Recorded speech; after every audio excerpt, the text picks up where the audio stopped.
Kajian Tahdzibul Akhlak. Tahdzibul Akhlak yang menanamkan gitu ya, menanamkan, memelihara dan menumbuhkan adab.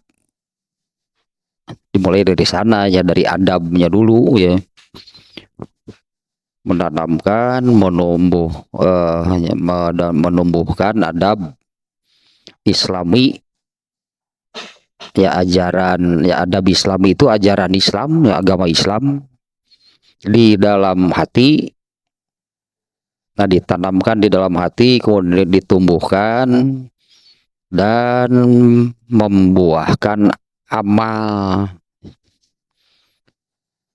yang berasal dari ajaran Islam. Nah, kalau amal itu dibiasakan menjadi biasa, bahkan mendarah daging sebutnya, nah itulah amal-amal yang seperti itulah al-akhlakul karimah. Tidak akan ada al-akhlakul karimah kalau bukan ajaran Islam yang ditanamkan di dalam hati. Nah, untuk mendapatkan al-akhlakul karimah itu diantara unsur terpenting ya, diantara unsur terpenting, karena banyak hal, banyak unsur gitu ya yang harus dipenuhi. Di antaranya adalah membersihkan segala penyakit hati, karena itu ya akan mengganggu, tadinya mengganggu tanaman, mengganggu pertumbuhan ajaran Islam di dalam hati. Nah, selama masih ada penyakit hatinya, berarti terganggu lah gitu ya. Untuk menanamkan ajaran Islam itu terganggu. Bisa jadi ya terganggunya tidak sampai muncul keluar, itu dimuncul dari dalam hati, itu tidak bisa, jadi tidak muncul keluar menjadi amal. Jangankan sampai menjadi al-akhlakul karimah, jadi amal saja enggak gitu ya. Kalau ada penyakit hati di dalam hati, itu nanti yang akan muncul, yang akan keluar menjadi amal itu bukan yang berasal dari ajaran Islam, tapi penyakit hati.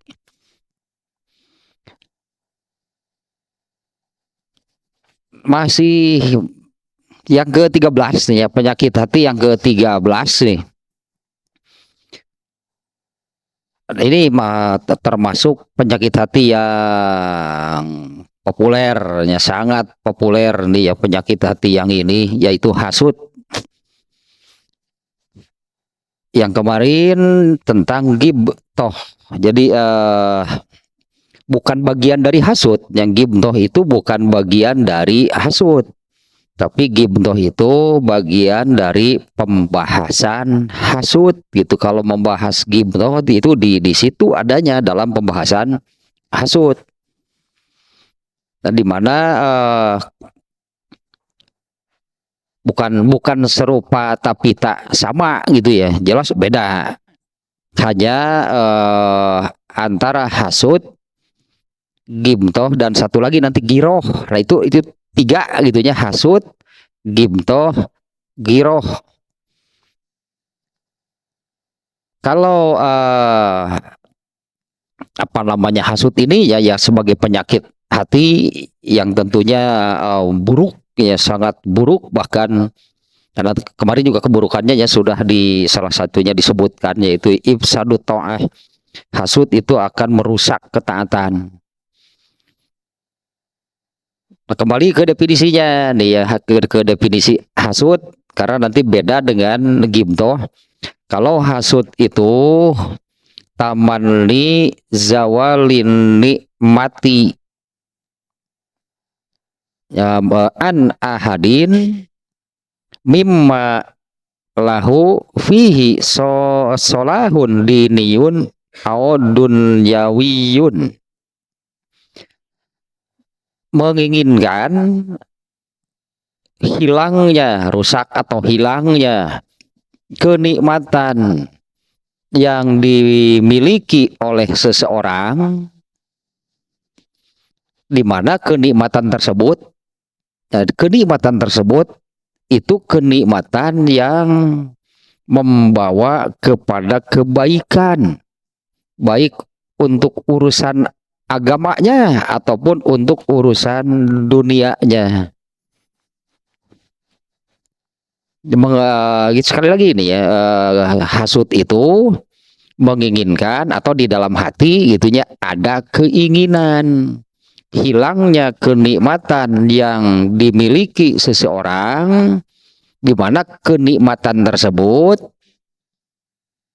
bagi orang itu justru itu membawa kepada kebaikan, gitu, membawa kepada kebaikan, mendatangkan kebaikan bagi orang itu, baik untuk urusan dunianya ataupun urusan akhiratnya. Nah, nanti giroh nantinya, giroh setelah gimtoh ini, giroh. Kalau giroh itu sama, menginginkan nantinya. Kalau giroh menginginkan kenikmatan yang dimiliki seseorang itu hancur, hilang.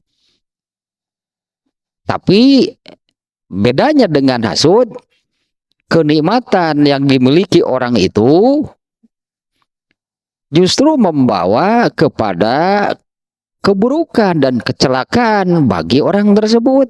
Itu giroh, bukan hasud. Itu giroh namanya, bukan hasud. Nah, perbedaannya di sana gitunya. Nah, kalau sekarang ini gimtoh itu sama, melihat, beratilahnya ini gimtoh itu kan melihat ada orang yang mendapatkan kenikmatan. Kalau gimtoh itu tidak ada keinginan, tidak ada keinginan kenikmatan yang dimiliki oleh orang lain itu hancur atau hilang. Tapi di dalam dirinya itu ada keinginan menjadi seperti orang tersebut. Tapi dengan apa namanya, dengan syarat lah gitunya. Gibtoh itu dengan syarat kita menginginkan gitu, memiliki kenikmatan rezeki, atau apa bahasanya, kenikmatan rezeki karunia seperti yang dimiliki oleh orang lain yang membawa kepada kebaikan, baik untuk urusan dunianya ataupun untuk urusan akhiratnya. Jadi di sini tidak ada keinginan orang, kenikmatan yang dimiliki oleh orang lain itu hancur atau hilang, nggak ada. Di sini ada apa namanya, yang ada di dalam hati itu adalah ingin menjadi seperti orang itu. Nah, tapi keinginan itu ada syaratnya. Apabila orang tersebut dengan kenikmatan, dengan karunia, dengan anugerah yang didapatkannya dari Allah itu digunakan, katakannya, digunakan untuk kebaikan dirinya, kebaikan dunianya, dan kebaikan akhiratnya. Nah, itulahnya kalau gimtoh. Wa in lam turid zawalan nikmati. Nah, jika sebutlah demikiannya, jika di dalam diri kita itu tidak ada keinginan kenikmatan, karunia, anugerah itu yang dimiliki orang lain itu hancur atau hilang, walakin aradda li nafsika, akan tetapi di dalam diri kita itu ya ada keinginan mislaha, menjadi seperti orang tersebut. Nah, itu definisi gibtoh. Tapi dengan syarat nih ya, dengan syarat nih, kita ingin menjadi, ingin memiliki, itulahnya kita ingin memiliki seperti yang dimiliki oleh orang lain itu, dengan syarat orang tersebut itulahnya atau anugerah karunia yang dimiliki oleh orang tersebut digunakan untuk kebaikan dunia dan akhiratnya. Nah itu baru boleh ghibtoh. Hadisnya la hasada illa fisnataini, tidak boleh ada ini terjemah harfiahnya hasud ya, la hasada hasud itu, tapi ini makna hadis ini adalah ghibtoh. Tidak boleh ghibtoh artinya tidak boleh tertarik, tidak boleh ingin menjadi seperti itulahnya si anu itulah ingin seperti si fulan. Nah, tidak boleh ghibtoh, tidak boleh ada keinginan demikian kecuali kepada dua orang. Satu, rojulun atahullahu ilman. Dua, rojulun satu, rojulun atahullahu malan. Dua, rojulun atahullahu ilman. Nah, dua orang ini adalah satu yang oleh Allah diberi anugerah harta, yang kedua diberi anugerah ilmu. Jadi yang satu banyak harta, kita ingin seperti orang itu. Yang kedua, kemarinnya saya membedakan lah itunya sebutannya antara pengetahuan dan ilmu. Jadi yang satu banyak harta, banyak kekayaannya, yang satu banyak pengetahuannya. Tapi dengan di sini Rasulullah memberi sifat rojulun atahullahu malan.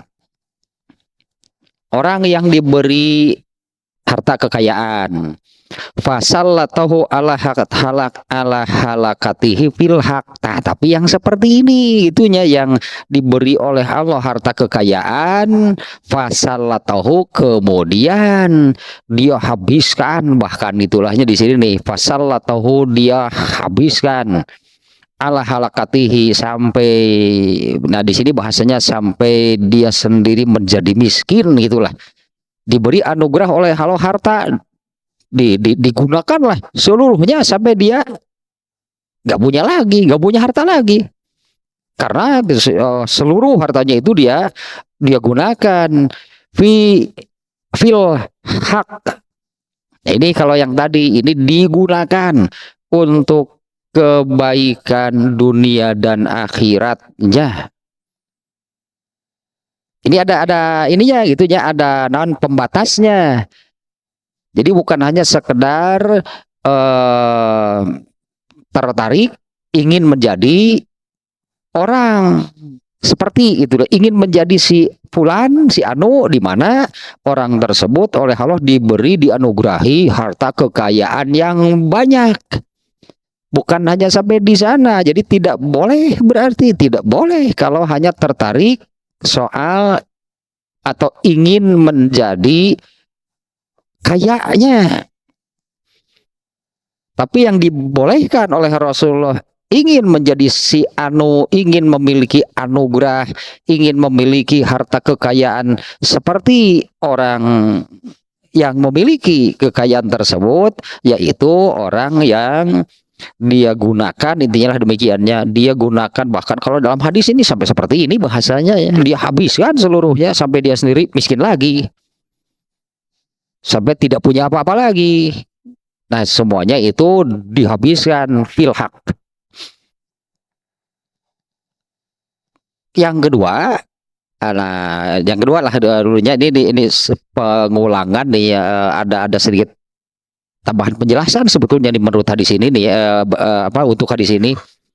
Nah, yang kedua, orang yang dianugerahi pengetahuan. Tadi harta kekayaan yang banyak, itulah hanya yang ini pengetahuan yang banyak. Artinya kalau melihat orang kaya, saya ingin seperti itu, jangan dulu, lihat dulu, berarti jangan dulu ingin menjadi seperti si anu, lihat dulu bagaimana dia mengeluarkan, menggunakan hartanya. Nah, lihat dulu itunya, jangan dengan kayanya. Nah, yang kedua, orang yang diberi pengetahuan yang banyak. Tengwa kakabita, jangan dulu tertarik si Arno nih, wah pengetahuannya apa namanya banyak gitulah. Ini kan ilmu agama nih ya, dalam hal ini ilmu agama nih ilmunya, karena batasan yang disebutkan oleh Rasulullah itu fahuwa ya malubihi, kemudian diamalkan, artinya ini ilmu agama. Karena kalau bukan ilmu agama tidak diamalkan juga nggak apa-apa. Kalau bukan ilmu agama tidak diamalkan juga tidak berdosa. Nah, ini yang sering saya contohkan itu ya, kuliah jurusan naon, kemudian kerjanya nggak ada hubungan dengan apa yang dulu dipelajari ketika kuliah, terus kerjanya. Ada yang kuliahnya jurusan pertanian, kerja di bank. Ilmunya kemana? Mau KPK ketika acan moal pertanian ada emang di bank nek melak naon? Emang di bank suka bahas toge? Di bank mau ngebahas toge, mau ngebahas eta nu eta teh naon kacang kadale. Bagaimana nih untuk meningkatkan hasil pertaniannya supaya panennya berlimpah? Wah di bank mau ngebahas gitu. Seolah-olah terbuang sejak kan dulu kuliah gitu kan, kuliah gitu berapa tahun, lalu setelah beres kuliah kerja di bank. Nah ilmu pertaniannya kemana? Nggak akan kepake, pasti lupa ilmu, pasti pengetahuan itulahnya, karena apa yang ada di memori itu gitu kan, kalau lama tidak dimunculkan lupa lagi. Lama kerja di bank sok tanyakeun dari melak toge kumaha gitu, poho deui baheula teh poho deui carana melak toge teh kumaha teh nya. Dosa nggak itu kan masalahnya, dosa nggak kalau dia kuliah pan baheula teh mayar gitu, kuliah itu bayarnya mahal sebutlah gitu ya, mahal kuliah gitu, bayar kuliah berapa gitu mahal, ternyata ilmunya enggak bermanfaat. Dalam arti kan nggak bermanfaat itu kan tidak diamalkan, kan tidak digunakan. Nah kalau ilmu keduniaan katakanlah, nah itu nggak masalah, tidak berdosa. Nah ini ilmu agama, orang ya, orang yang diberi pengetahuan ilmu agama yang banyak, tertarik nggak? Itulah, tertarik nggak dengan orang yang seperti itu? Jangan dulu, berarti itu jangan dulu. Hanya dengan banyaknya pengetahuan orang itu kita tertarik ingin menjadi seorang seperti itu. Oh jangan dulu. Ya seperti orang yang kaya tadinya, diberi oleh Allah anugerah harta kekayaan yang banyak. Boleh nggak kita tertarik? Jangan dulu. Karena Rasulullah di sini memberi batasan. Boleh tertarik dengan orang yang diberi harta kekayaan yang banyak kalau orang itu sallallahu ala halakatihi fil haq.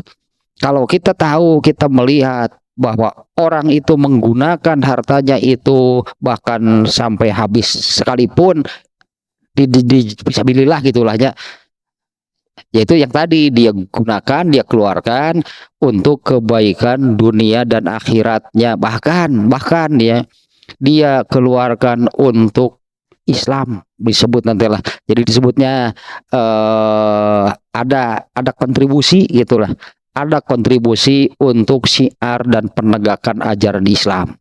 Tah kudu kitu baru boleh. Nah kalau yang kedua yaitu yang dianugerahi ilmu pengetahuan yang banyak, boleh nggak kita tertarik? Nah iya, jangan dulu, berarti lihat dulu, berarti kan gitu kan, sama dengan yang diberi harta kan, lihat dulu. Rasulullah membatasi, kamu boleh ingin menjadi seperti si Anu yang ilmu pengetahuannya banyak kalau dia mengamalkan ilmunya. Dan kalau di sini ditambah mengajarkannya. Sikir ibu khusus ustad berenanya. Nu iya mah ya. Ya bos ustad di mana? Boleh ya kalau hanya mengajarkan tidak mengamalkan? Jangan tong kabita kudu gitu mah. Nah, ini yang apa namanya ya tambahannya seperti ini. Ya dua macam orang kan. Yang pertama kan orang yang dianugerahi oleh Allah harta kekayaan yang banyak. Kita tertarik kan seolah-olah demikian lahnya. Oh, jangan dulu tertarik karena kalau tertarik hanya dengan jumlah kekayaannya gitu ya. Itu hal yang salah. Tanpa melihat bagaimana orang itu menggunakan hartanya. Nah, bagaimana kalau justru kita tahu sebaliknya nih? Kita tahu sebaliknya, artinya tidak memenuhi apa yang disebutkan oleh Rasulullah di hadis ini. Si A misalnya, dia orang yang harta kekayaannya banyak, tapi tidak memenuhi yang disebutkan oleh Rasulullah di sini, yaitu tidak digunakan, ya tidak dikeluarkan, tidak digunakan untuk kebaikan dunia dan akhirat. Kau mau gitu mah ada sumbangsi, ada andil, ada apa namanya kontribusi untuk Islam, jarau kalau gitu mah. Kalau tidak demikian, jadi hartanya digunakan apa? Nah, kalau tidak memenuhi apa yang disebutkan oleh Rasulullah di sini, hartanya itu tidak digunakan kan, tidak digunakan untuk kebaikan. Apalagi nu tadi talahnya, apalagi sugan naon dengan hartanya itu ada kontribusi lah gitu disebutnya untuk kemajuan Islam, untuk syiar Islam, untuk menegakkan Islam. Kalau tidak digunakan fil haq, lalu digunakan untuk apa? Dengan dua, kalau tidak fisabilillah, fisabili syaiton, nggak ada yang lain. Nah, justru yang muncul kalau tidak memenuhi apa yang disebutkan di sini, yaitu dihabiskan ya untuk kebaikan, untuk Islam itulah, pasti bisa pilih syaiton. Justru yang ada kan giro nantinya, bukannya gibtoh, salah gibtoh kan gitu mah. Kita ingin seperti orang kita ingin memiliki harta kekayaan seperti orang itu, padahal orang itu tidak menggunakan hartanya seperti yang disebutkan oleh Rasulullah di sini. Terbalik, mestinya giro yang ada pada kita itu. Yang mestinya giro berarti orang itu pasti gitu ya. Orang itu pasti durhaka dengan hartanya. Orang itu pasti celaka dengan hartanya. Kenapa kita mesti tertarik? Kan jadi salah itunya. Kenapa kita tertarik dengan orang durhaka? Kenapa kita tertarik dengan orang yang pasti celaka dengan hartanya? Sugan aya nu kabita hayang jadi korun tuh. Coba kekayaan korun seperti apa? Justru sararea ge disebutkan ngeberi di korun. Amit tuh. Kalau karena kan kembali ke ini nih ya, ada hal yang berkaitan lah itunya dengan ini. Ya, ibadah di dalam Islam ini kan dua secara garis besar. Yang oleh Rasulullah sebutkan di dalam rukun Islam, ibadah di dalam Islam ini di ayat-ayat Quran sih landasannya, ibadah badaniyah, ibadah maliyah. Nah, ibadah di dalam Islam ini ada dua, ibadah badaniyah, ibadah maliyah. Kalau ibadah badaniyah fasilitasnya, alatnya itu adalah jasad, badan. Kalau ibadah maliyah, alatnya, fasilitasnya itu adalah harta. Nah, inilah hakikat dari badan dan harta. Inilah hakikat dari badan dan harta, yaitu gunakanlah badan ini untuk beribadah. Gunakanlah harta ini untuk beribadah, karena ibadah di dalam Islam itu memang dua macam. Ini Nah, kalau di dalam surat As-Saff ayat 9, ayat 9 10 yang auzubillahi minasyaitonirrajim. Yang ini nih, ya ayyuhallazina amanu hal adullukum ala tijaratin tunjiku min azabin alim. Ya wahai orang-orang yang beriman, inginkah aku tunjukkan kepada perdagangan jual beli tukar tambah alah tukar menukar barter yang akan menyelamatkan kalian dari azab yang pedih, yaitu naon kali itu teh tu'minuna billahi wa tujahiduna fi sabilillahi bi dua bi amwalikum wa itu hakikat harta mah. Ada jasa dan harta itu sama gitu kedudukannya, yaitu sebagai alat fasilitas dari Allah untuk ibadah yang diadakan oleh Allah. Allah mengadakan ibadah itu dua macam, ibadah badaniah dan maliyah, ya diberilah oleh Allah fasilitasnya. Nah, orang yang di ari badan mau beren kabeh dianugerahi sugan. Ya badan jasad kan dianugerahi oleh Allah.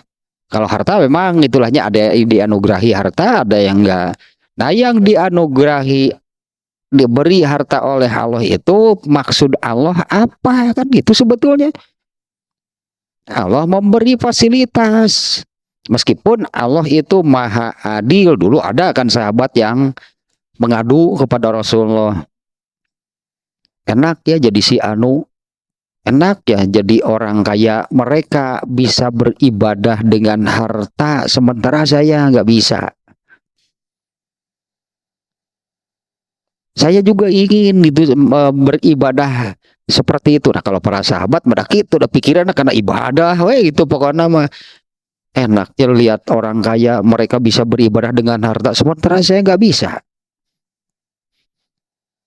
Nah, kemudian oleh Rasulullah SAW kan itunya ada penggantinya, ada Allah memberi hal lain yang sepadan dengan sodakohnya orang kaya. Ya mereka orang kaya dengan sodakoh, kamu yang miskin. Di antaranya ya, Rasulullah menyebutkan kamu wirid setelah sholat wajib itu sama dengan sodakohnya orang kaya. Mending miskin 5 kali sodakoh lagi sapoe wirid deh. Nu beunghar wirid wungkul hayang dianggap sodakoh maneh. Eta harta dikumahakeun. Bagi kamu wirid setelah sholat wajib itu sepadan sesama dengan sodakohnya orang kaya. Orang kaya sodakoh tiap hari nggak? Ente komo sampai 5 kali mah. Ya orang kaya sodakoh sehari 5 kali. Boro-boro 5 kali, sapoe sakali ge henteu, saminggu sakali ge henteu. Ya semua sekali kita jumahan. Tahu tuh. Sodakoh sok riweuh teh. Yang celeng jumahan biasa milih no eta anu goceng. Mun sekali ulin mah 10 jutaan sekali ulin mah. Nah, kembali lagi ke sini ini ya. Tidak boleh berarti kan. Ini makna mafhum mukhalafahnya. Kalau di sini kan ya kan di awalnya pun tidak boleh kamu tertarik, kamu punya keinginan menjadi seperti orang yang memiliki harta kekayaan yang banyak, kecuali itulahnya kalau orang itu atau harta, intinya demikian berarti, kecuali kalau harta kekayaannya digunakan untuk ibadah, nah baru boleh. Yang berilmu sekarang yang banyak pengetahuannya sama, tidak boleh tertarik hanya karena orang itu banyak pengetahuannya, dilarang keras, berarti sama dengan yang ingin seperti orang yang banyak harta kekayaannya semata-mata karena kekayaannya, dilarang oleh Rasulullah. Berarti kan lihat dulu apa yang dilakukan dengan hartanya. Kalau digunakan untuk ibadah, nah silakan boleh. Jadi kan intinya bukan ingin jadi orang kaya, ingin banyak ibadah.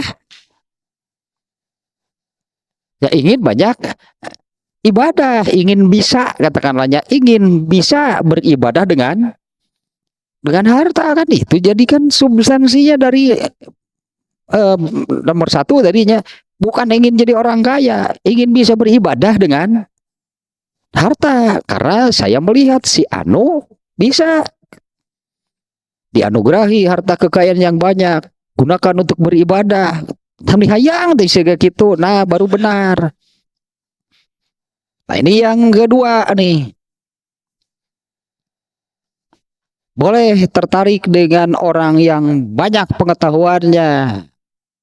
Tapi kan bukan hanya sekedar menjadi orang yang tertarik, ingin itu menjadi orang yang banyak pengetahuannya tanpa melihat amalnya. Sama kan yang orang kaya lihat amalnya, orang yang banyak pengetahuannya ya lihat amalnya. Karena ini membatasi ya, Rasulullah menyebutkan orang yang diberi banyak pengetahuan itu ya malubihi fahuwa ya malubihi, kemudian diamalkan pengetahuannya itu.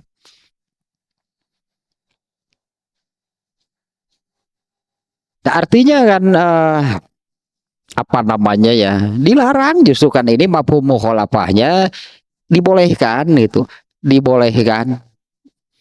Bahkan di sini di terkesan dianjurkan, ditekankan untuk punya keinginan seperti ini. Ya dianjurkan, ditekankan untuk punya keinginan seperti ini. Tapi kan karena ibadah kan, bukan semata-mata karena sebagai orang kayanya, bukan. Karena ibadahnya tertarik itu karena orang kaya bisa dia beribadah dengan hartanya. Orang yang banyak pengetahuannya mengamalkannya, artinya dia beribadah gitu dengan pengetahuan yang dimilikinya. Berarti jangan hanya ingin menjadi orang kayanya, berarti yang bagian yang kedua juga jangan punya keinginan hanya banyak pengetahuannya. Dua-duanya sebetulnya kan bisa dimunculkan pertanyaan yang sama. Terus kalau setelah kaya mau apa? Nah kan ini kan setelah kaya mau apa? Kalau kamu ingin kaya, terus setelah kaya mau apa? Dan yang kedua juga sama. Kamu ingin seperti si Anu yang banyak pengetahuannya. Terus kalau sudah banyak pengetahuannya mau apa? Dua-duanya kan ibadah kan itu nanti. Orang yang kaya beribadah dengan hartanya, orang yang diberi banyak pengetahuan dia amalkan ilmunya, artinya dia beribadah dengan ilmunya. Jadi ini berlaku bolak-balik, itunya bolak-balik deh. Orang kaya berarti dia harus menjadi contoh. Dia harus menjadi contoh bagi orang miskin, sampai orang miskin itu tertarik ingin menjadi seperti dirinya. Orang yang punya pengetahuan juga sama, dia harus menjadi contoh sampai orang lain itu tertarik, itu ingin menjadi seperti dirinya. Yaitu kalau orang kaya dia gunakan hartanya untuk beribadah, orang yang banyak pengetahuan dia mengamalkan ilmunya, tak kudu jadi gitu. Harus menjadi contoh berarti bagi orang lain. Tong nyontohan doraka ke batur teh. Ya nyontohan doraka teh. Dan bodoh ya pasti. Nu bodoh pasti nih. Melihat orang si Anu kaya raya, saya ingin seperti orang itu. Hanya sampai di sana, hanya ingin menjadi orang kayanya tanpa memperhatikan apa sih yang diamalkannya. Taya nyonton tuh bener berarti jelema beunghar teh kalau miskin. Andai orang ini keinginannya dipenuhi oleh Allah, diberi harta kekayaan yang banyak. Terus mau bagaimana? Karena dia sebetulnya dia tidak melihat contoh dari orang kaya bagaimana beramal dengan hartanya. Dia nggak melihat contohnya. Dia hanya ingin itu, dia ingin keinginannya itu hanya ingin menjadi kaya seperti si Anu. Sementara orang kaya yang diikutinya itu dia tidak memberi contoh bagaimana menggunakan harta yang benar. Nah, yang diberi pengetahuan juga sama. Tong jantuan tuh bener ke batur itu. Sampai orang lain tertarik resep lantaran ada dalil arapal atuh. Pengetahuannya banyak. Tapi itu nyontohan. Sehingga orang lain itu hanya tertarik untuk menjadi banyak pengetahuan. Terus mau apa? Teu beramal, datu nyontohan itu nangge. Nah, ini saya ingat dulu pelajaran akhlak baheulanya teh keur TK asan mau ingat kan nepi ka ayeuna. Hafalan-hafalan pendek we baheula nu al adibu mahbubun lah eta nu. Nu bageur dipikir resep. Nah, di antaranya kan ada ini. Al mu'minu mir'atu akhihi. Ya, al mu'minu mir'atu akhihi. Seorang mukmin itu harus jadi cermin bagi saudaranya. Jalma mukmin tapi enteungeun saderekna. Ditalar saurang-saurang. Budak papan teh saya aliyah mah itu pantes. Ditalar begitu ditalar, dijelaskeun henteu si budak TK wae atuh teu ngarti-ngarti undungna teh. Al mu'minu mir'atu akhihi. Nah, ini iya meureun dalil nantinya seorang mukmin itu harus menjadi contoh, intinya lahnya harus menjadi cermin, menjadi contoh bagi saudaranya. Jadi itu dari hadis ini berlaku bolak-balik gitu. Bagi orang kaya dan yang banyak pengetahuannya dia harus bagaimana? Kemudian bagi orang lain yang sampai tertarik gitunya. Nah, orang tertariknya juga harus mengerti kenapa tertarik dengan orang yang kaya, kenapa tertarik dengan orang yang banyak pengetahuannya. Nah, kalau tidak tahu masalah berarti kan hanya ingin menjadi kaya rayanya, hanya ingin menjadi banyak pengetahuannya. Nah, padahal di sini Rasulullah SAW membatasi Rasulullah membatasi tertarik itu kepada orang yang diberi harta kekayaan oleh Allah dan dia tidak demikianlahnya mudahnya dia gunakan hartanya itu untuk beribadah.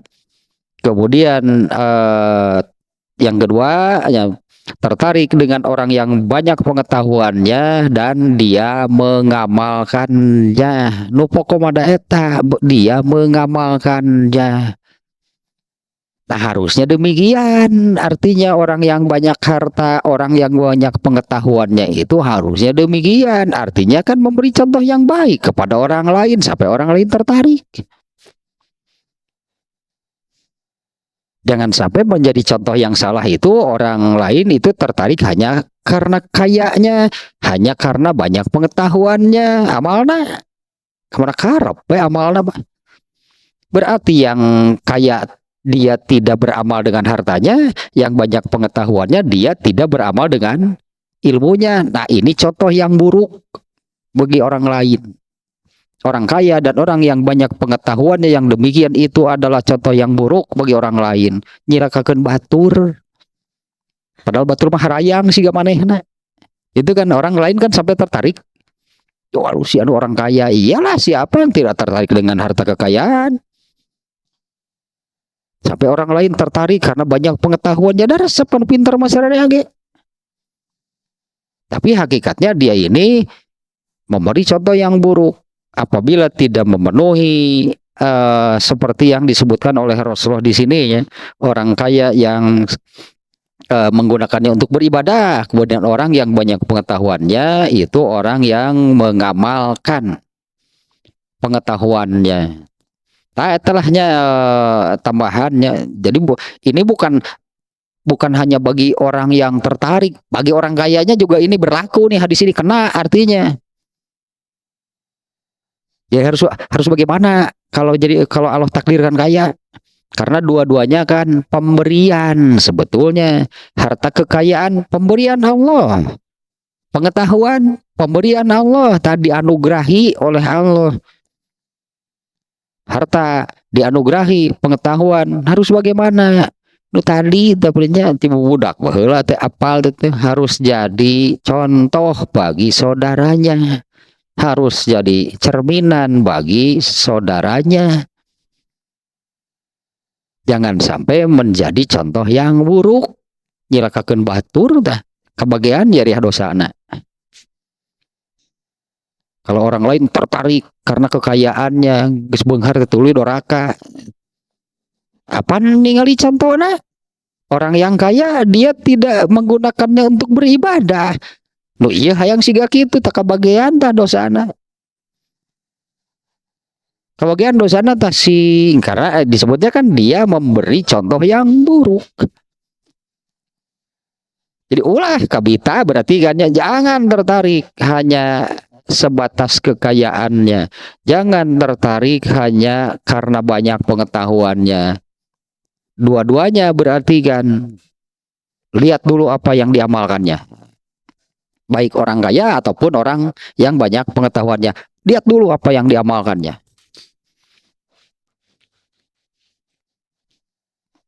Kalau orang kaya dia gunakan untuk beribadah, nah boleh. Itulah ini tuh hadis ini kan demikian maknanya. Boleh bahkan ya bahkan itunya bahkan Rasulullah SAW menganjurkan, menekankan. Ya tertariklah dengan orang seperti itu lah. Siur teh ulah naon disebutkeun itu boga kahayang. Ningali batur tingali orang kaya dengan dia beribadah dengan hartanya kabeta teh kudu kitu henteu. Oh kahayang maneh urang cek Nabi teh. Melihat ada orang yang banyak pengetahuannya, diamalkan ilmunya, tuh kubatur jadi tuku itu dicontohan, nah mana kabita henteu. Henteu mending kieu we bodoh maneh mah euy cing Nabi teh bahasa urang mah maneh mah kumaha ieu teh tingali batur mah geus ka mana mah. Deui mah teu kabita acan. Ya di sini ada mana Rasulullah itu menganjurkan menekankan sok sing kabita kudu kieu mah. Ningali batur gitu wios abdi mah cekap kieu we geus pokona mana mah mun asup surga ge tukang kopi sia pokona mah apa tukang surga tukang kopi di surga tukang lain tukang kopi tukang nyeun kopi tukang nyeun kopi di surga eta nu ka narakana teh panurina ditempatkan di surga nu panghandapna pada eta teh pangdeukeut ka neraka berarti geus pada ditahan yen kopi ya soalna naheur di ditu neraka geus interkom teh moal jempe teh di tingkat surga nu pangluhurna kopi dua nahur lah di neraka dapat di surga bawa sana wah cek saha parina ge. Nah kita lanjutkan lagi nih. Nah ini kemarin hadis yang ini nih hadis yang saya sebutkan kemarin riwayat At-Tirmizi. Ini ya hadis riwayat At-Tirmizi. Kita bieu tanya saya kira ada catatan penting tanya dari eta pelajaran akhlak gitu. Al mukminu mir'atu akhihi, seorang mukmin itu adalah contoh bagi saudaranya. Tapi nu kudu nyontohan yang oleh Allah dianugerahi harta, oleh Allah dianugerahi pengetahuan gitu. Mereka harus menjadi contoh yang baik. Tapi kalau mun batur kabita teh bener kabita teh. Bener gitu kabita teh lantaran ibadah. Kan itu nanti pun ibadah baik dengan hartanya ataupun dengan pengetahuannya. Jadi jangan menjadi contoh yang buruk berarti hartanya banyak ibadah nanti ari batur kabita kena turun ke batur dorakana. Yang kedua pengetahuannya banyak tapi tidak beramal. Padahal batur mah kabita karena banyak pengetahuannya. Jadi contoh yang buruk juga. Nah, ini hadis riwayat At-Tirmidzi. Ya, hadisnya sahih ini. Abu Isa berkata hadis ini hasan sahih ini. Dari Abu Kabsyah Al-Anmari, ia mendengar Rasulullah SAW bersabda. Karena ini hadisnya lumayan panjangnya, jadi saya tidak bacakan teks Arabnya ya, terjemahnya saja nih. Dari Abu Kabsyah Al-Anmari, ia mendengar Rasulullah SAW bersabda. Ada 3 hal, ada 3 perkara aku bersumpah atasnya, dan aku akan mengatakan suatu hal pada kalian. Hendaklah kalian memeliharanya, hendaklah kalian menjaganya.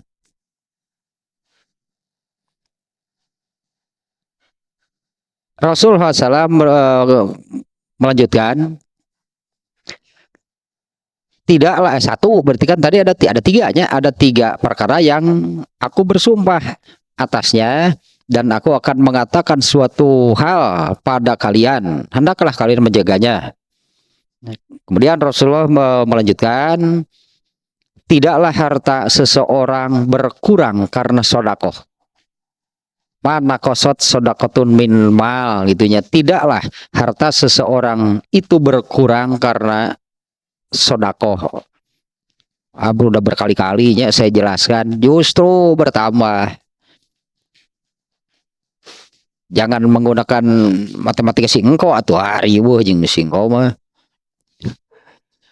Dia singko teh apa atuh biasana bati 1000. Murangan jadi 800 rugi ngomongna teh. Sakitu gede kan eta bati. Rugi ngomongna teh. Nah, leungit sakitu ge komo disodakohkeun. Nah, tidaklah harta seseorang berkurang karena sodakoh. 2, tidaklah seseorang diperlakukan zalim lalu ia bersabar, kecuali Allah akan menambah kemuliaan untuknya. 3, muridnya, dan tidaklah seorang hamba membuka pintu meminta-minta, melainkan Allah akan membuka pintu kemiskinan baginya. Nah, itu yang 3 perkaranya. Jadi 1, sodakoh itu tidak akan mengurangi harta. Yang kedua, apabila diperlakukan zolim, kemudian bersabar. Aduh, makna sabar apanya kudu bener atuh, lain cicing wae. Sabar teh cicing wae. Kau mau digaplok lu katuhu dibikeun nu kenjama. On ngaranna anu kitu.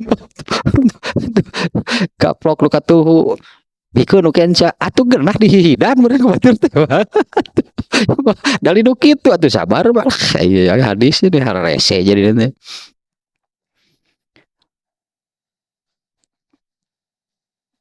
Yang kedua yang barusan, tidaklah seseorang diperlakukan dizolimi, mungkin bahasa kitanya ya, diperlakukan secara zalim lalu ia bersabar, kecuali Allah akan menambah kemuliaan baginya.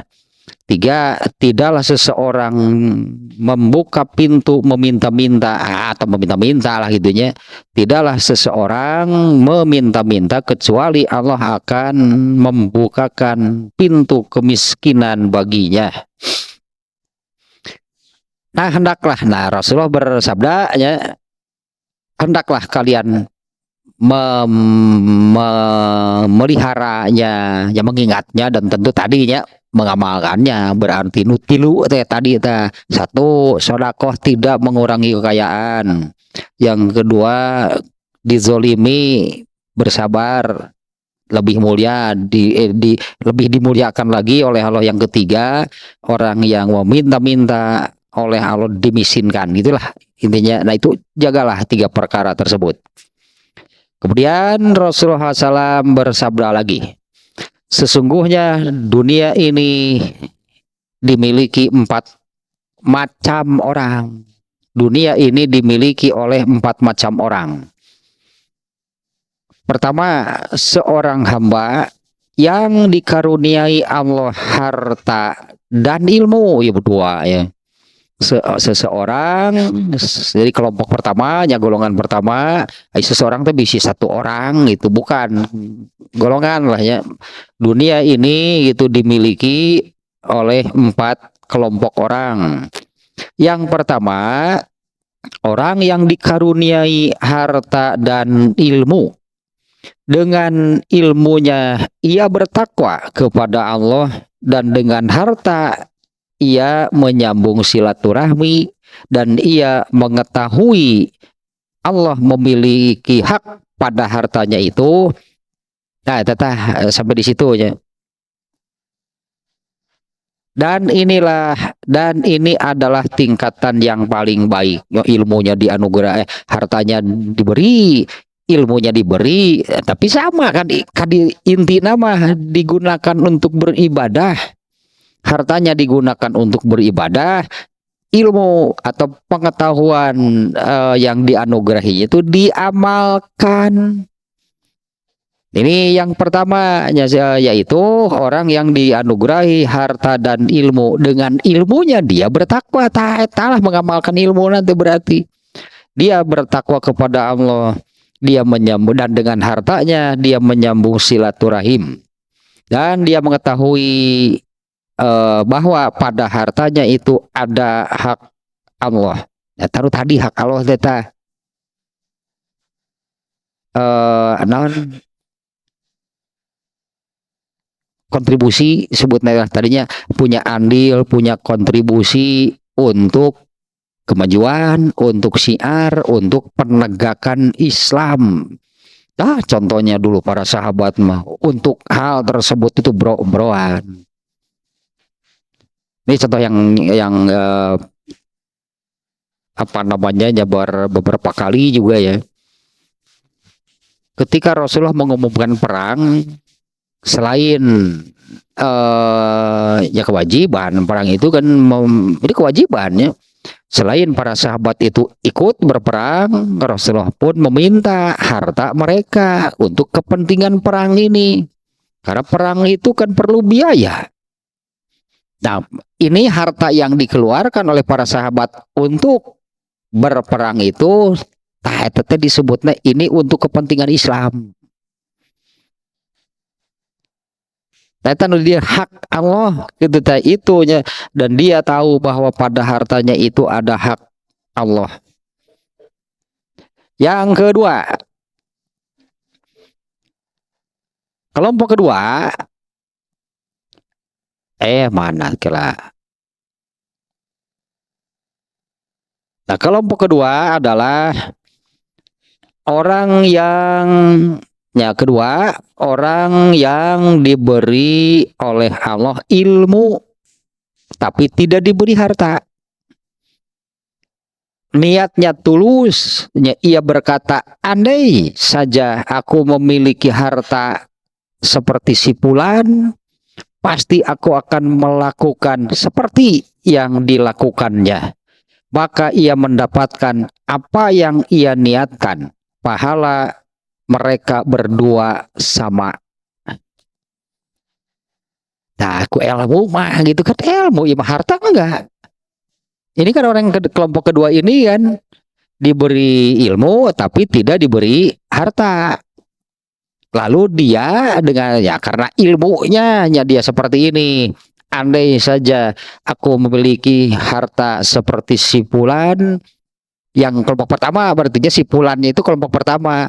Andai aku memiliki harta, maka aku akan melakukan apa yang dilakukan oleh orang itu. Ya, maka aku akan melakukan seperti yang dilakukan oleh si fulan. Maka ia mendapatkan apa yang ia niatkan, ya, pahala mereka berdua sama. Kemudian kelompok ketiga, seorang hamba atau seseorang yang diberi harta tapi tidak diberi ilmu. Wah, nges cilaka ieu mah.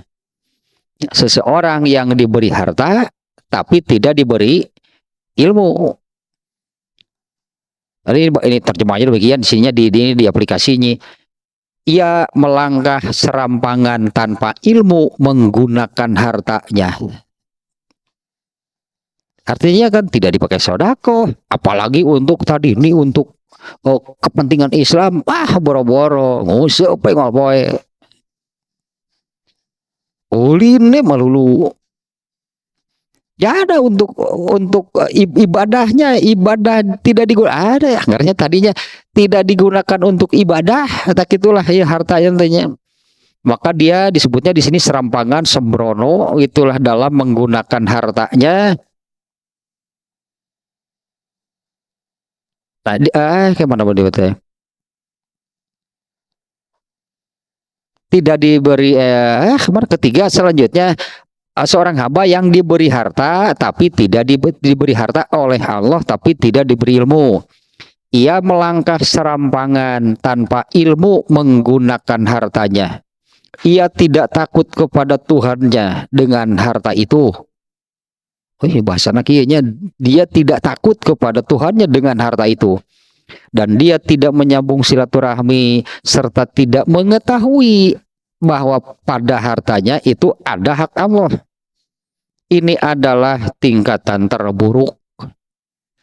Kalau tadi yang pertama itu yang terbaik, nah ini adalah tingkatan terburuknya dari 4 orang ini.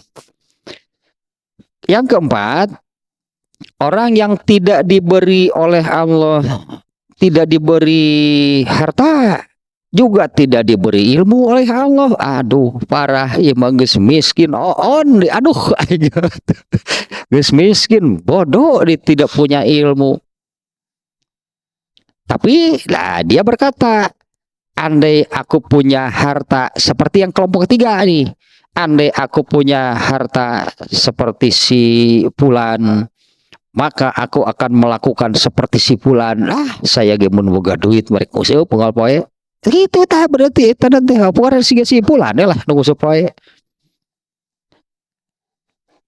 Nah, andai aku mempunyai harta seperti si Fulan, maka pasti aku akan melakukan hal yang sama lah tadinya.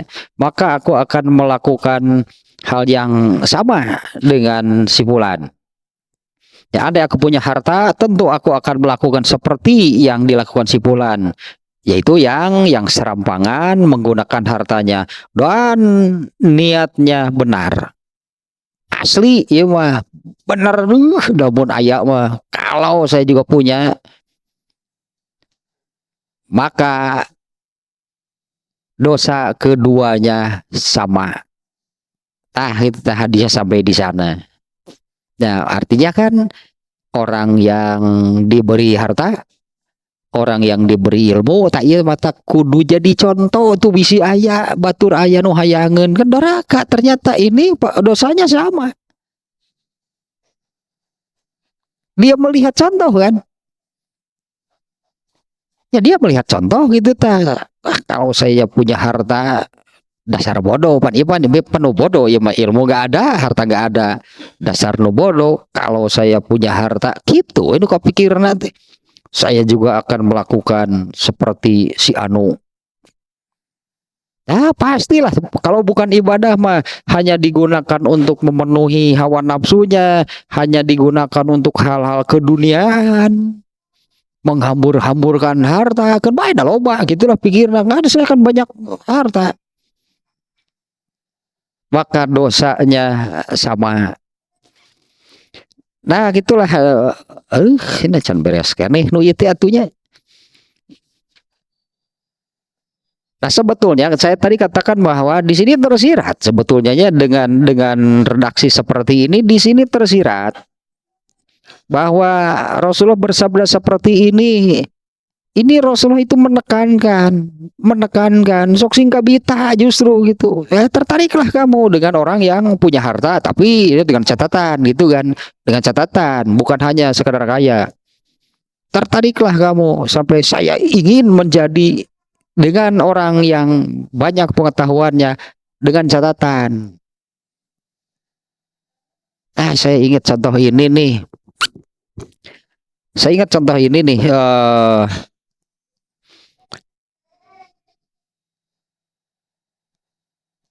Ini yang menerangkan Bukan cuma menerangkan sih, bukan menerangkan, tanpa penjelasan sih. Ya karena kalau menjelaskan penjelasan berarti kan ada penjelasannya, keterangannya, ini gak menerangkan, hanya seperti bilah misalnya gitunya, hanya membacakan terjemahnya, tapi dari terjemahnya itu pun sudah bisa lah gitunya, sudah bisa dipahami lah dengan mudah. Ini contohnya yang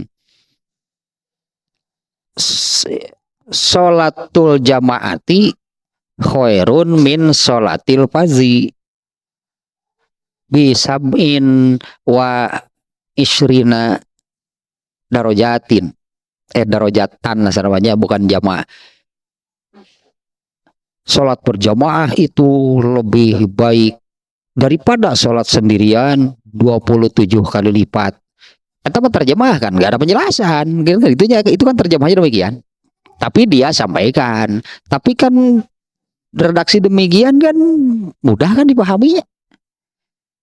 Sholat berjamaah itu 27 kali lipat, itulah apanya ya, pahalanya kah, kebaikannya kah, keistimewaannya, keutamaannya gitu kan.